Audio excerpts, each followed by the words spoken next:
Israeli occupation forces carried out 3 new massacres in the Gaza Strip during the last hours, leaving at least 50 Palestinians killed. Russian Foreign Minister Sergei Lavrov accused Washington of getting involved in the Ukrainian conflict and warned that Moscow will not remain without response. And the Argentinian government removed around 43 rules related to price control and market regulation.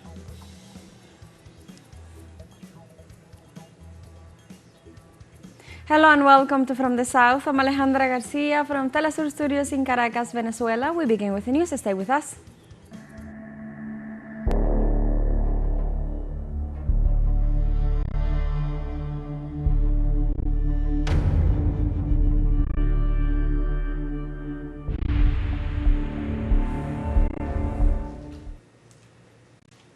Israeli occupation forces carried out 3 new massacres in the Gaza Strip during the last 24 hours, leaving at least 50 Palestinians killed. Medical sources reported that these actions also left more than 110 wounded.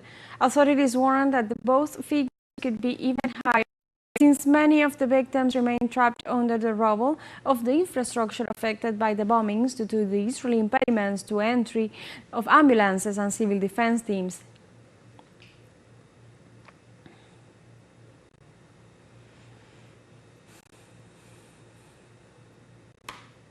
On the other hand, organizations defending the rights of Palestinian detainees and former detainees denounced that Israel occupation forces executed a series of night raids in the occupied West Bank, during which they arrested at least 12 civilians, including former prisoners. This is part of the Israeli campaign of widespread arrests throughout the West Bank. More than 11,700 Palestinians have been detained since October 2023.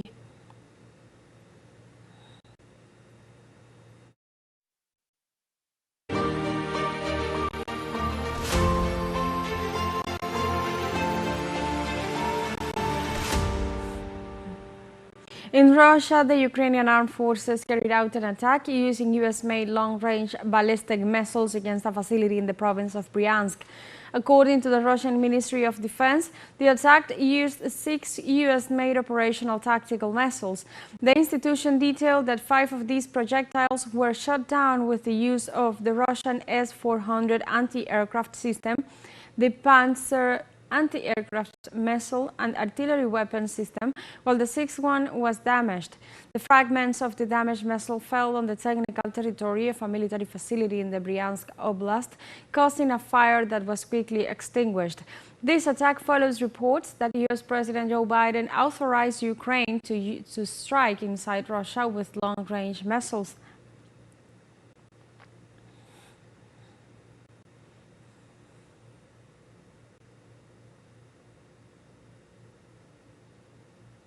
In Brazil, on the sidelines of the G20 summit, Russian Foreign Minister Sergei Lavrov warned that although the United States has not taken an official position on the use of its missiles, the attack against the province of Bryansk demonstrated its involvement in the Ukrainian conflict.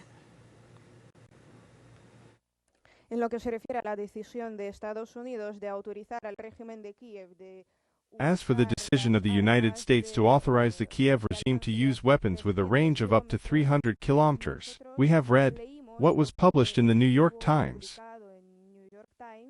No hay ninguna confirmación por el momento ni desde la Casa Blanca ni desde el Pentágono. There is no confirmation so far, neither from the White House nor from the Pentagon. However, our position is based on what is happening on the ground.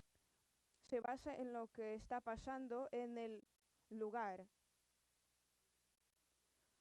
Porque hay que tomar en cuenta el ataque de los. It is necessary to take into account today's attack on the Russian province of Bryansk, which is a border province. Una provincia fronteriza.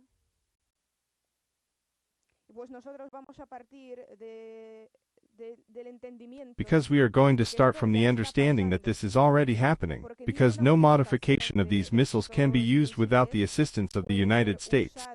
Sin la asistencia de Estados. The Russian top diplomat pointed out that the use of long-range missiles from Ukraine against Russian territory implies a new escalation on the part of the West and assured that Moscow's response will be proportional. The Russian president said it several times.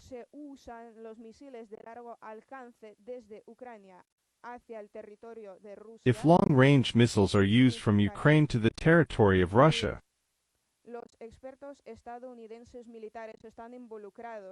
it will mean that U.S. military experts are involved in it, and we will see it as a new round of escalation of the West against Russia.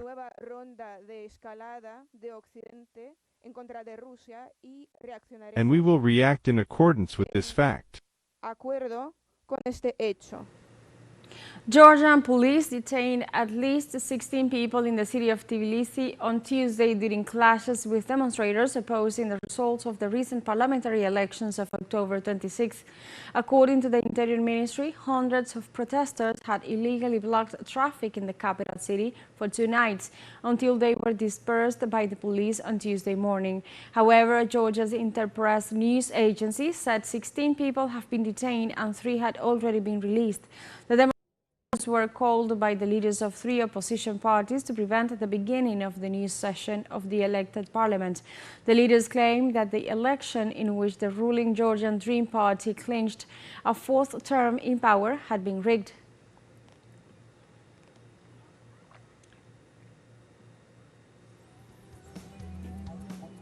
And now we have a short break coming up, but before we invite you to join us on TikTok at TeleSUR English, where you'll find news in different formats, news updates and more. We'll be right back, stay with us.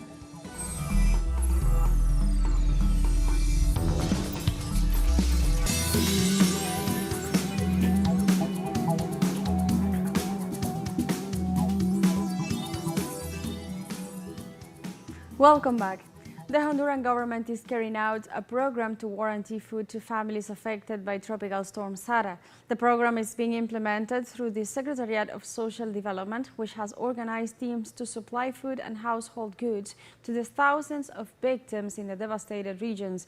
Even though weather conditions show signs of improvement, authorities continue to be on alert. In this context, the director of the government body informed that the decrease of the water level in different areas has facilitated the delivery of humanitarian aid and assured all available resources are being used to reach still inaccessible regions.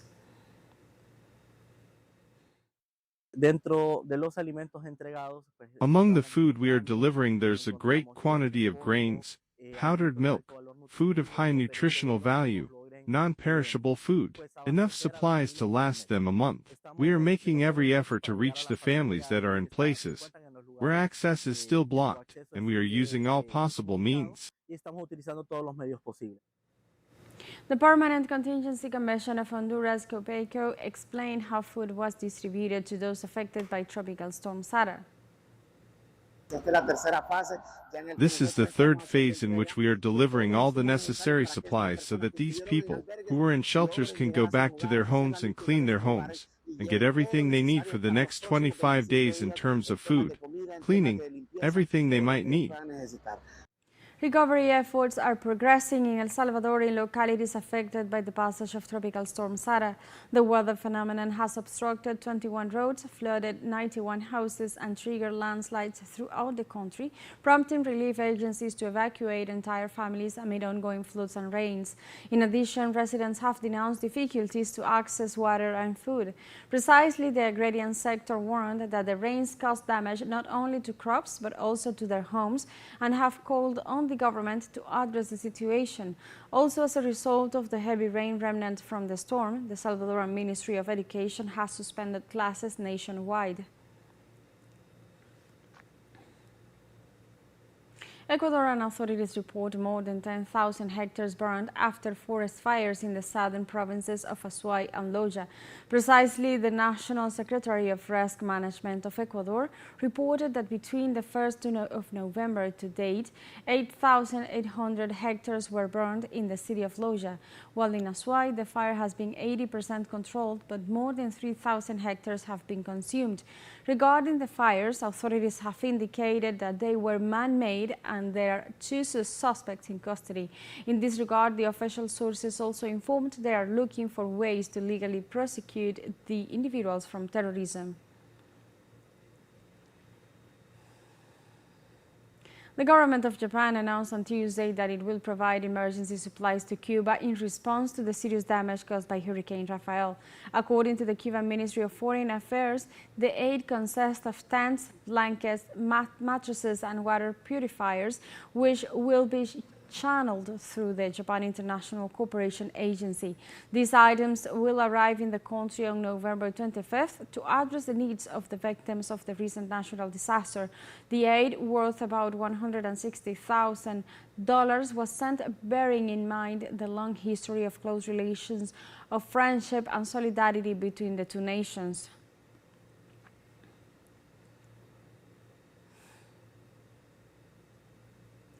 Thousands of demonstrators marched in Wellington, New Zealand against a conservative push in Parliament to redefine a founding Maori treaty bill. For the march that reportedly gathered about 42,000 people, demonstrators performed Maori Haka chants. The rally represented the last stage of the 9-day protest in opposition to the Treaty Principles Bill introduced in Parliament for a preliminary vote on November 14th. The bill seeks to reinterpret the Treaty of Waitangi, an agreement signed in 1840 between more than 500 Maori chiefs and the British Crown, instrumental in upholding indigenous rights.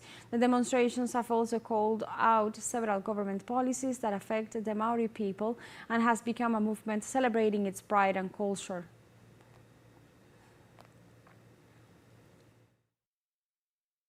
And we will never ever have to decide who can mess with our rights and our sovereignty as an Indigenous people here in Aotearoa. We are the kingmakers, we are the sovereign people of this land, and the world is watching us here. Not because of the system, not because of the rules, but because we haka, and because we have our reo, and because we have our culture, and our grandparents, and my nana hana who came here and delivered the reo for the peti hana, her grandkid was able to speak her reo fluently and come and suck it to them. We have a second short break coming up, but before we invite you to visit our YouTube channel at TeleSUR English, there you'll be able to rewatch our interviews, top stories, special broadcastings and more. Hit the subscribe button and activate the notification bell to stay up to date on the world's most recent events. Final short break, don't go away.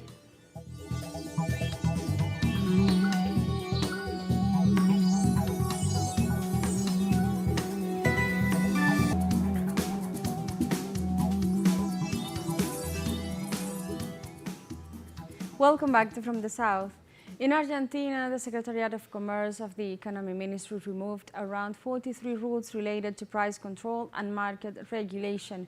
The ministry alleged that the measure was taken because the regulations related to trade allowed the state to fix prices, intervene in markets, and request unnecessary information. Likewise, regulations establishing price controls on beef and dairy products were eliminated, while the Fair Prices program was terminated. The resolution also impacts areas such as tire approval, agricultural programs, and information requirements to educational institutions and business chambers, which were deemed unnecessary by Milei's government. The Venezuelan Ministry of Foreign Affairs issued a communiqué on Tuesday categorically rejecting the approval by the United States House of Representatives of a bill that complements existing sanctions by prohibiting the U.S. from contracting with any person that has business operations with the Venezuelan Bolivarian government.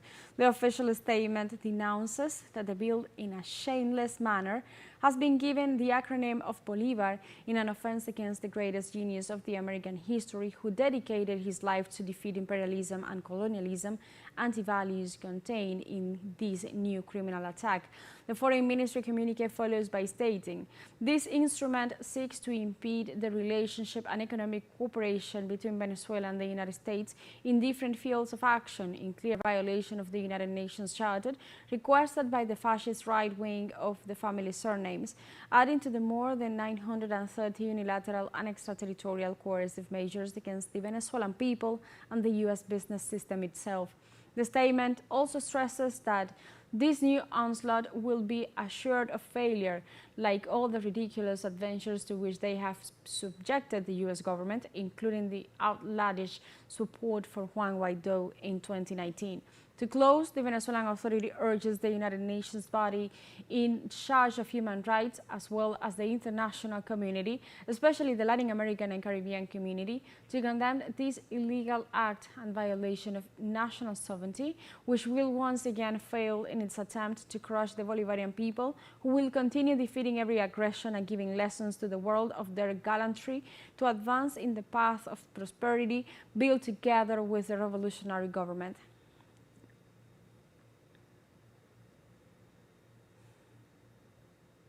In the same context, the Minister of Foreign Affairs of Venezuela, Iván Gil, responded on his social media telegram to the U.S. Secretary of State Anthony Blinken about the July 28th elections, where the people choose Nicolás Maduro as president of Venezuela and the government of the U.S. doesn't want to recognize. He stated, "The only place you don't come back from is ridicule," goes the popular saying. However, Blinken, a confessed enemy of Venezuela, insists on doing it again, now with Guaidó 2.0, supported by fascists and terrorists subordinated to the battered U.S. policy. He also expressed, in the last days of his government, he should dedicate himself to reflecting on his failures, getting rid of the imperial and colonial complexes, and go write the memoirs of how the Bolivarian Revolution made him bite the dust of defeat, just like his predecessors. Never fails the literary plan of yet another Secretary of State who went down, along with his puppets, trying to reverse Venezuelan democracy.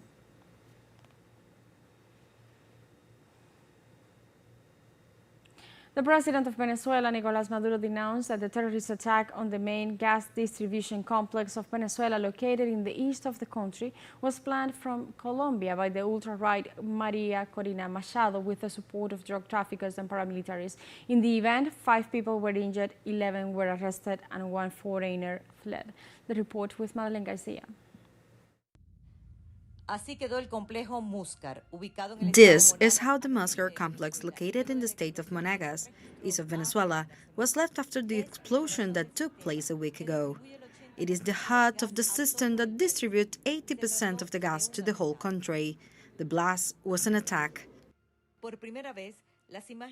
For the first time, the images revealed by Vice President Delcy Rodriguez denounced the 3 events.